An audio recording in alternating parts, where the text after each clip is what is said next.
नमस्कार। एवन उत्तराखंड देख रहे हैं आप सभी और आपके साथ हूं मैं जयति मिश्रा। बुलेटिन की शुरुआत करेंगे इस वक्त के हेडलाइंस के साथ। मुख्यमंत्री धामी का चंपावत और अल्मोड़ा दौरा। तेलवाड़ा में आपदा प्रभावित लोगों से की मुलाकात। पीड़ित परिवार को हर संभव मदद का दिया आश्वासन। दिवंगत आत्माओं की शांति के लिए की प्रार्थना।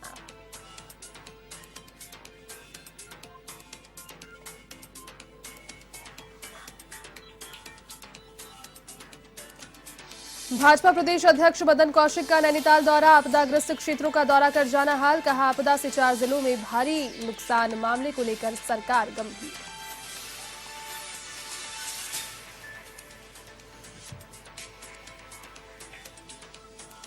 पूर्व मुख्यमंत्री हरीश रावत और कांग्रेस अध्यक्ष गणेश गोदियाल का अल्मोड़ा नैनीताल दौरा। राम दरबार में पूजा अर्चना करके खुशहाली की कामना। तो वहीं प्रेस वार्ता में प्रदेश सरकार पर साधा निशाना। भूस्खलन से प्रभावित हुए परिवारों से की मुलाकात।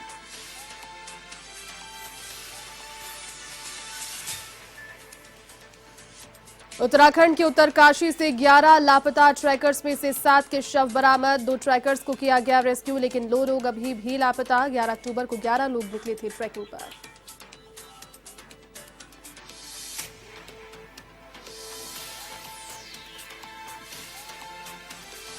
देहरादून में चल रहे वैक्सीनेशन मेले को लेकर निकाला गया लकी ड्रॉ। देहरादून के डीएम आर राजेश कुमार ने किया 23 लोगों का चयन। वैक्सीनेशन को बढ़ावा देने के लिए किया जाएगा सम्मानित।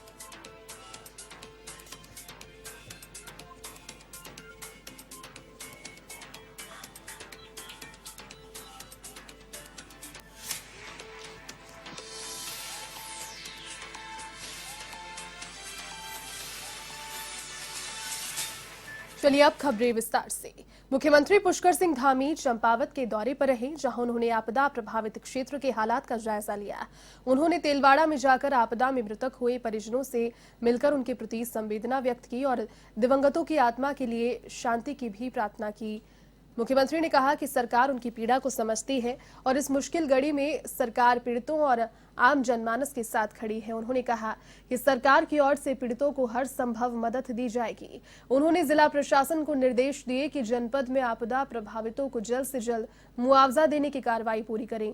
इसके बाद मुख्यमंत्री ने सर्किट हाउस में समस्त जिला स्तरीय अधिकारियों के साथ बैठक ली।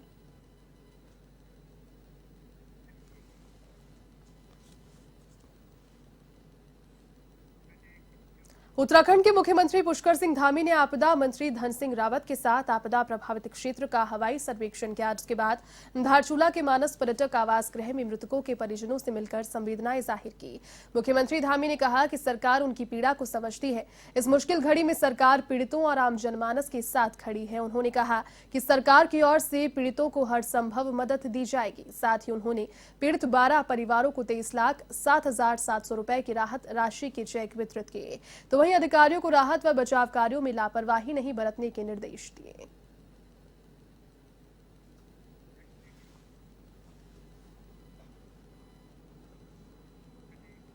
तो वहीं प्रदेश के मुख्यमंत्री पुष्कर सिंह धामी अल्मोड़ा के दौरे पर रहे। यहां उन्होंने हीरदुंगरी में मृतक के घर जाकर उनकी मां से मुलाकात की। तो वहीं सिरार गांव में एक महिला मृतक के घर पर जाकर ढांढस बंधाया।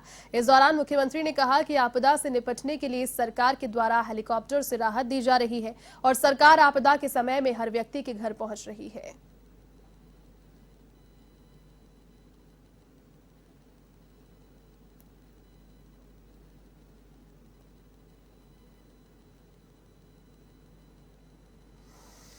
जो भी फौरी तौर पर जो राहत राशि है वो हमने कहा है कि तुरंत सभी लोगों को दे दी जाए और हमारा प्रयास है कि इस समय सभी को ढांढस बंधाना है। इस आपदा की घड़ी में सबको उबारना है। सभी लोग मिलजुल कर इस घड़ी में हम लोग काम करेंगे और सरकार जो है हर आपदा पीड़ित के साथ है और इसके लिए मैं स्वयं सभी जगह पर जा रहा हूँ। हमारे साथ हमारे सांसदगण, मंत्रीगण, हमारे विधायकगण, सारे पार्टी संगठन के लोग, सभी लोग अपने अपने स्तर से काम कर रहे हैं और माननीय प्रधानमंत्री जी का भी लगातार वो हमारे मनोबल को बढ़ाने के लिए उन्होंने लगातार यहाँ पर काम किया है। 3 हेलीकॉप्टर यहाँ पर भेज रखे हैं। वायुसेना के जो लोगों को निकालने के लिए काम कर रहे हैं। गृह मंत्री जी ने पूरे दिन भर का दौरा किया, अपना बीच में ही मीटिंग छोड़ के उन्होंने रात को 1:30 बजे यहाँ पहुँचे हैं और केंद्र सरकार की एक टीम यहाँ भेजी है आकलन करने के लिए। वो टीम आकलन कर रही है, पिथौरागढ़ जनपद का आकलन कर रही है, उसके बाद अन्य जनपदों का करेगी। अल्मोड़ा पुलिस लाइन में मुख्यमंत्री पुष्कर सिंह धामी ने जनपदीय अधिकारियों की समीक्षा बैठक ली, जिसमें उन्होंने अधिकारियों को दिशा निर्देश दिए और कहा कि अभी राजनीति से उठकर काम करना चाहिए।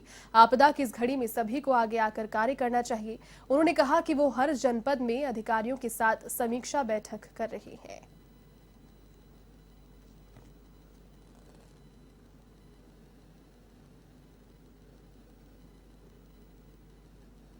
से चलें, सब व्यवस्थाएं ठीक दुरुस्त हों और हमारे अधिकारीगण, अपने कर्मचारीगण आपदा के समय में ठीक से सब जगह की जो व्यवस्थाएं हैं वो करें और जो जनता को राहत देने का काम करें। इसको लेकर मैं स्वयं सभी जगह समीक्षा कर रहा हूं। मेरे साथ माननीय सांसद जी हैं, माननीय विधायक जी हैं, मंत्रीगण हैं, सभी लोग अपने अपने क्षेत्रों में काम कर रहे हैं। हमारा ऐसे समय पर सभी से कहना है कि सभी लोग आगे आएँ। इस समय में राजनीति की बातें न करें, राजनीति की बातें बाद में हो जाएगी। अभी इस समय सबको आपदा से उबारने का काम करना है। देहरादून में यमुना कॉलोनी स्थित लोक निर्माण विभाग के सभागार पीडब्ल्यूडी मंत्री सतपाल महाराज ने समीक्षा बैठक ली, जिसमें आपदा की वजह से टूटी सड़कों को लेकर जानकारी ली। साथ ही कैबिनेट मंत्री ने सड़कों का जल्द से जल्द निर्माण कर यातायात सुचारू करने के निर्देश दिए और कहा कि आपदा से क्षति हुई करीब सभी सड़कों की मरम्मत कर सारी सड़कों को यातायात के लिए खोल दिया गया है। साथ ही 15 दिन के अंदर राज्य और देहरादून की सभी सड़कों को गड्ढा मुक्त करने का आश्वासन दिया।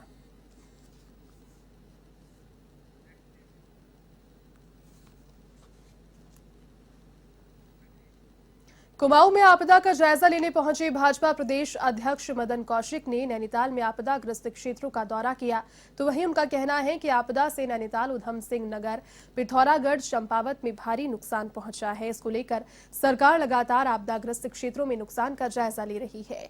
उनका कहना है कि भाजपा ने अपने सभी पार्टी पदाधिकारियों और कार्यकर्ताओं को आपदा की स्थिति सामान्य नहीं होने तक आपदाग्रस्त क्षेत्रों में लगातार पीड़ितों की मदद करने के लिए कहा है। उनका ये भी कहना है कि आपदा 4 जिलों में जिस प्रकार का नुकसान हुआ है, सरकार उसको लेकर गंभीर है।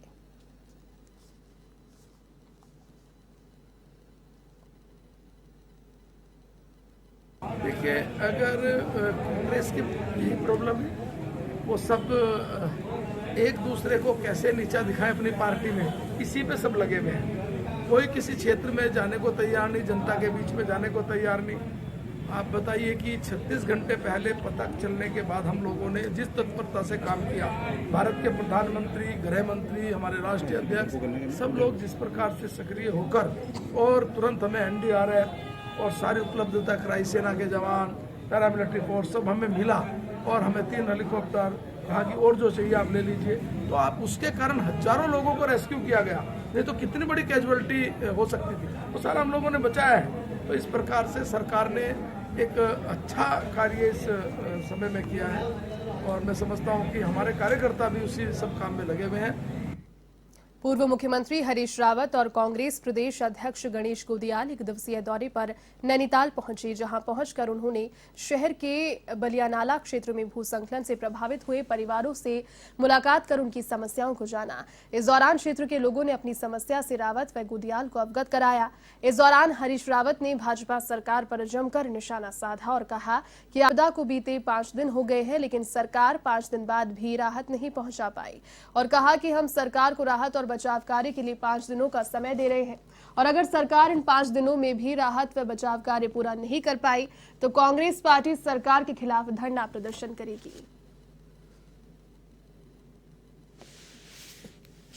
कि हम 5 दिन का समय देते हैं राज्य सरकार को, यदि नहीं करेंगे तो पहले हम उपवास करेंगे और फिर सीधे जो है प्रदर्शन और दूसरी चीज़ें करेंगे, क्योंकि हम नहीं चाहते कि बचाव कार्य में सरकार का ध्यान हटे। इसलिए हमने आप 5 दिन आप आपदा के मान लीजिए और 5 दिन और दे रहे हैं। तो शून्य रहे कि 36 घंटे में आप कोई व्यवस्था ही नहीं कर पाए। उत्तराखंड की जनता के साथ खिलवाड़ न करें, ये बात नहीं चलेगी, ये बहाना नहीं चलेगा कि अधिकारी नहीं सुन रहे हैं इनकी। इसका मतलब इन्हें राज चलाना, शासन चलाना आता नहीं है, इन्हें रिजाइन देना चाहिए, दूसरे काबिल लोग आएंगे। क्या लग रहा है आपदाग्रस्त इलाकों में जाके? बहुत बुरा हाल है, बहुत बुरा हाल है। लोगों के घरों में जितना राशन पानी जो कुछ था, कपड़े लत्ते सब बर्बाद हो चुका है। हम आदरणीय हमारे पूर्व मुख्यमंत्री जी और हम अभी जहाँ से आ रहे हैं, लोग बड़ी उम्मीदों के साथ कांग्रेस की तरफ देख रहे हैं। बतेरी जगह पे लोगों ने कहा कि साहब ये 2 महीने का समय कैसे कटेगा इस सरकार से, लोग परेशान हो चुके हैं। उत्तराखंड से हिमाचल के लिए ट्रैकिंग पर निकले 11 लापता ट्रैकर्स में से 7 के शव बरामद हो गए हैं। 2 ट्रैकर्स को रेस्क्यू किया जा चुका है, हालांकि अभी भी 2 लोग लापता हैं। बता दें कि दल 11 अक्टूबर को उत्तराखंड के हर्षिल से हिमाचल के चितकुल के लिए ट्रैकिंग पर निकले थे, लेकिन खराब मौसम के चलते फंस गए, जिसके बाद एक मार्मिक वीडियो सामने आया जिसमें एसडीआरएफ के जवान ग्लेशियर से बर्फ खोदते रहे और लाशें निकलती रही। देहरादून में चल रहे वैक्सीनेशन मेले में वैक्सीनेशन का दूसरा डोज लगाने वालों का लकी ड्रॉ निकाला गया। इस लकी ड्रॉ में 23 लोगों को चयनित किया गया और उन्हें अब पुरस्कार दिया जाएगा। लोगों में वैक्सीनेशन को बढ़ावा देने के लिए वैक्सीनेशन मेले का आयोजन किया गया। साथ ही वैक्सीन लगाने वालों को लकी ड्रॉ के माध्यम से पुरस्कार भी दिया जा रहा है। बता दें कि देहरादून के डीएम राजेश कुमार ने कहा कि वैक्सीनेशन मेले के लगने से लोगों में वैक्सीनेशन के प्रति रुझान बढ़ा है।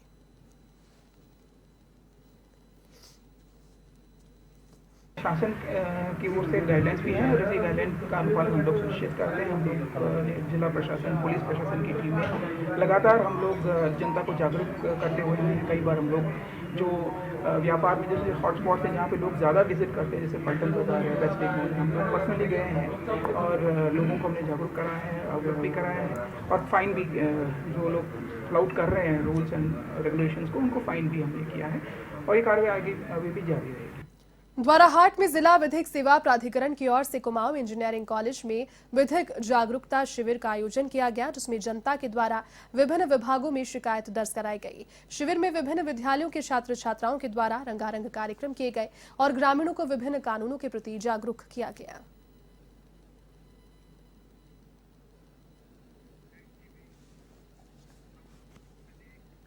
तो वहीं करवा चौथ के त्योहार से एक दिन पहले बाजारों में रौनक लौट आई है। त्योहार पर व्रत रखने वाली महिलाएं बाजारों में जमकर खरीदारी कर रही है। महिलाओं के हाथों पर अलग अलग डिजाइन की खूबसूरत मेहंदी भी लगाने का सिलसिला बदस्तूर जारी है। मुख्य रूप से घाट रोड, झंडा चौक, मेन बाजार में काफी चहल पहल देखने को मिल रही है। महिलाओं का कहना है कि इस वर्ष करवा चौथ के दिन व्रत रखने के दौरान आसानी से घाटों पर मां गंगा के दर्शन करने का सौभाग्य फिर से प्राप्त होगा। बाजारों में रौनक बढ़ने से दुकानदारों के चेहरे भी खिले हुए नजर आए। 2 साल से करवा चौथ का मज़ा बिल्कुल फीका था। इस बार करवा चौथ आया है, बाज़ारों में भीड़ है तो हमें बहुत अच्छा लग रहा है। मैंने भी मेहंदी लगाई है। मेरे हस्बैंड तो यहाँ है नहीं, बट तभी भी फास्ट रखा है। उन पे फ़ोन पे बात करके अपना फास्ट तोड़ूंगी मैं। Thank you. साल से तो हमारा काम बिल्कुल ही ठप था, क्योंकि 2 गज की दूरी मास्क जरूर होना था, तो इसलिए बहुत डर रहे इंसान ना। तो इस बार क्या 2 साल बाद इस बार बहुत अच्छा रस रहा है। जैसे मतलब 2019 में था हमारे पास रस, उस टाइप से बिल्कुल पूरा रस रहा है इस बार करवा चौथ का। और कम से कम अभी तक 200-250 महिला को मेहंदी लगा चुके हैं। मेहंदी बहुत शुभ मानी जाती है। पिछले 2 साल कोरोना की वजह से कोई भीड़ दिखाई नहीं दे रही थी। इस साल काफ़ी अच्छा लग रहा है, भीड़ भी है और लोग भी है लगाने वाले अवेलेबल। लखीमपुर खीरी घटना में मारे गए किसानों की अस्थियां लेकर भारतीय किसान यूनियन हरिद्वार पहुंची, जहां लखीमपुर में मारे गए 4 किसान और एक पत्रकार की अस्थियां हर की पैड़ी के ब्रह्मकुंड पर मां गंगा में प्रवाहित की गई। अस्थियां विसर्जित करने के बाद पत्रकारों से वार्ता करते हुए भारतीय किसान यूनियन के गढ़वाल मंडल के अध्यक्ष संजय चौधरी ने कहा कि केंद्र और उत्तर प्रदेश की सरकार हिटलरशाही कर रही है, जिसे केवल देश के 4 ही उद्योगपति नजर आ रहे हैं। उन्होंने कहा कि आने वाले विधानसभा चुनाव में भाजपा को करारा जवाब दिया जाएगा।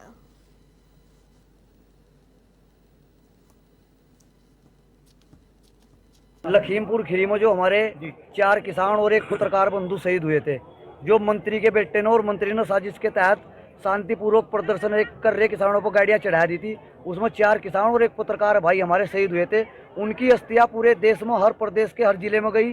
तो ये हमारा भी सौभाग्य प्राप्त हुआ कि उन शहीदों की अस्थियां हरिद्वार जिले में भी आई। हमने 2 दिन तक पूरी कलश यात्रा पूरे जनपद में उनकी घुमाई, अस्थि कलश यात्रा, और आज पूरी अरदास करी गई, पूजा पाठ करे गए, पूरे विधि विधान के साथ उनकी अस्थियों को यहाँ विसर्जित कर दिया गया। तो उनके फूल हैं और वहाँ जो उसके मंत्री के बेटे ने जो उन किसानों को जो कुचला था, तो उनके फूल हैं। और 23 तारीख रखी थी, उत्तराखंड में आपदा आएगी तो एक दूसरा भी होगा मतलब कार्यक्रम, चूँकि हरिद्वार के हैं खाली, सब पूरे उत्तराखंड में गई, सारे प्रदेश में, देश में गई, तो वो दोबारा होगा। और ये बहुत दर्दनाक घटना। तो उनके पुनः सरकार में जो ये पूरा जो सरकार के रवैया को इस समय उसके बाद घटना जो घटी है उसको किस तरह से देखते हैं? जो सरकार नहीं, घटना क्या है, सरकार का तो माना गुंडागर्दी। सरकार का क्या, सरकार का तो ये है कि 4 उद्योगपति बनाने, बाकी सारा देश बेचना, या न किसी हिंदू की ना किसी मुसलमान की, तो माफियाओं की सरकार।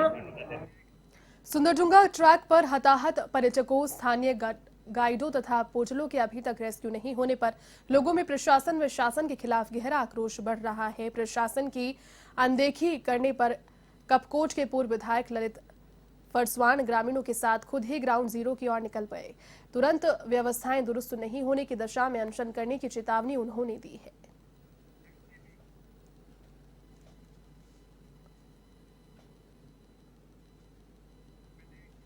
छठ पूजा पूर्वांचल का एक महान पर्व है और ये पर्व बड़ी धूमधाम से मनाया जाता है। इस पर्व की मान्यता है कि जो भी लोग इस व्रत को नियम पूर्वक करते हैं उन्हें पुत्र रत्न की प्राप्ति होती है। चढ़ते सूर्य को सलाम तो सभी करते हैं, लेकिन ढलते सूर्य को कोई महत्व नहीं देता। लेकिन इस पर्व में पहला अर्घ ढलते हुए सूर्य को ही दिया जाता है। उत्तराखंड में भी एक पर्व बिहारी महासभा की ओर से धूमधाम से मनाया जाता है। इस साल भी ये पर्व 10 नवंबर को मनाया जाएगा, जहां बिहारी महासभा में किस प्रकार की तैयारियां हो रही है और इस व्रत का, इस पर्व का क्या महत्व है, इसको लेकर हमारे संवाददाता शैलेंद्र कुमार पांडे ने बिहारी महासभा के सदस्यों से की खास बातचीत। छठ एक बहुत ही महान पर्व है और निसंतान दंपति को छठ करते हैं ताकि उनको संतान की प्राप्ति हो। जो आदमी, जो औरत खरने की प्रसाद खाती है और इस व्रत को करती है तो ऐसी मान्यता है कि उसे पुत्र की प्राप्ति होती है। साथ ही इस पर्व की एक खास महत्व है। लोग चढ़ते हुए सूरज की सलाम तो सभी लोग करते हैं, लेकिन यह एक ऐसा पर्व है जिसमें डूबते हुए सूरज को पहला अर्घ दिया जाता है। देहरादून में बिहारी महासभा की तरफ से छठ का आयोजन किया जाता है। हम जानने की कोशिश करते हैं कि इस साल छठ को लेकर के इनकी तैयारी कैसी है। इस बार छठ को लेकर के अभी बिहारी महासभा के द्वारा किस तरह की तैयारी चल रही है? बिहारी महासभा की तरफ से बड़ी धूमधाम से तैयारी की जा रही है, जहाँ की हम लोग बहुत जगह छठ पूजा करते हैं। तपकेश्वर, प्रेमनगर, चंद्रबनी और माल देवता, सब जगह हम लोग बिहारी महासभा का आयोजन किया जाता है। वहाँ हर सुविधा दिया जाता है व्रतियों के लिए। कोई जलावन की व्यवस्था की जाती है, कपड़ा बदलने के लिए व्यवस्था की जाती है कि किसी प्रकार की दिक्कत न हो। उनको पूरा व्यवस्था बिहारी महासभा, लाइट से लेकर साउंड तक सारा व्यवस्था करती है बिहारी। अभी हमारे साथ बिहारी सभा के अध्यक्ष हैं, हम इनसे जानने की कोशिश करते हैं कि छठ का क्या महत्व है। छठ का महत्व, जैसे अभी आपने बताया कि जो निसंतान लोग होते हैं उनको संतान प्राप्ति के लिए छठ एक ऐसा उपासना है। 3 दिन का लगातार उपवास रख के व्रतियाँ सूर्य भगवान से मांगती है। जैसे आपने महाभारत में भी देखा होगा कि छठ में जब सूर्य भगवान की उपासना कुंती की थी तो सूर्य भगवान आए थे और उनको पुत्र रत्न की आशीर्वाद दे के गए थे। और बहुत सारे लोग जो चर्म रोग से होते हैं ग्रसित, सुबह उगते हुए सूर्य को जब अर्घ देते हैं तो उनसे जो किरणें सामने शरीर पे पड़ता है उसका एक वैज्ञानिक कारण, उससे भी बहुत सारे हमारे जो चर्म रोग है वो ठीक होता है। ये छठ का विशेष महत्व में ही आता है। हमारे साथ और लोग भी हैं, हम उनसे जानने की कोशिश करते हैं कि आप लोग को उत्तराखंड में सरकार और शासन प्रशासन से किस तरह का सहयोग मिलता है। शासन प्रशासन से हमें अपेक्षा है कि उस दिन पूरी जगह शांति व्यवस्था बनाने के लिए हमें पुलिस दी जाएगी। घाट पर उनके जो पुलिस बल के लोग तैनात रहेंगे। अगर कोई दुर्घटना हो जाती है तो उसके लिए फायर ब्रिगेड और बाकी तरह की सुविधा हो, और वहाँ घाट पे प्रकाश की व्यवस्था हो, और कानून व्यवस्था बनाए रखने के लिए पुलिस की व्यवस्था हो प्रशासन से। और 10 तारीख को वो जिस दिन हमारा पहला अर्घ है उस दिन सार्वजनिक छुट्टी की घोषणा करें। हमारी पहले से भी सरकार ये हमारी मांग को मानती आ रही है। इस साल भी हम अपेक्षा करते हैं सरकार हमारी इस मांग को मानेगी। इस बार कोविड है, कोविड को लेकर के छठ में किस तरह की एहतियात बरती जाएगी? देखिए, सबसे पहले तो मैं 100 करोड़ वैक्सीनेशन हुआ है, इसके लिए मैं सभी को बधाई देता हूं। और छठ पूजा के अवसर पे हम लोग सोशल डिस्टेंसिंग का पालन करते हुए और सभी से अनुरोध करते रहेंगे कि आप सोशल डिस्टेंसिंग का पालन करके तभी छठ व्रत को करें। तो अभी हमारे साथ मौजूद थे बिहारी महासभा के बहुत सारे मेंबर, जिनका सब कहना था कि इस बार भी जो देहरादून में छठ का आयोजन होगा भव्य होगा और कोविड के सारे नियमों को पालन करते हुए छठ का आयोजन होगा। कैमरामैन आजाद सिंह के साथ मैं शैलेंद्र पांडे, A1 TV, देहरादून। चलिए इस बुलेटिन में फिलहाल के लिए बस इतना ही। देश और दुनिया की तमाम बड़ी खबरों को देखने के लिए आप देखते रहिए A1 TV। नमस्कार।